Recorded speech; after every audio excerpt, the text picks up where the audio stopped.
following is a true story.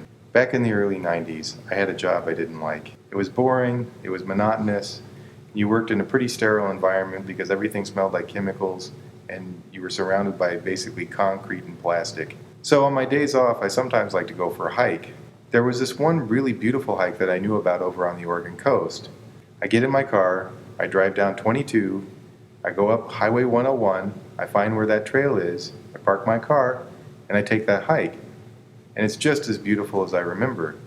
There's a steep trail in the beginning through this old-growth forest, but when you get to the top of the trail, it goes along the top of this cliff, and so you can walk through the woods, but you can also see the ocean. And I was walking and looking down at the ocean and feeling the cool ocean air, and I walked out to the end of the trail where these rocks are, and there's this railing, and I sat out on the rocks and I watched the sunset. The whales were migrating south, so you could see little water spouts kind of coming out of the ocean where all these whales were swimming. The sun finally sank behind the horizon and I started to walk back. Now, it hadn't occurred to me that when the sun is behind the horizon, it gets dark really fast, because usually when I can't see the sun, it's behind a hill. So after about 15 minutes of walking back, it starts to get really dark. At first, I have my hands out in front of me to prevent myself from walking into a branch, but then I have to start zigzagging along the trail. I would walk to the left, feeling the trail with my feet, and then when I stepped off the trail, I'd start walking to the right so that I could feel the edge of the trail on the right, and when I stepped off, then I would go back to the left again. I did that for what seemed like a long time, but then finally I stepped in a creek and my foot got wet. Now I realized I didn't cross over a creek on my way up, so this was concerning. I was stuck.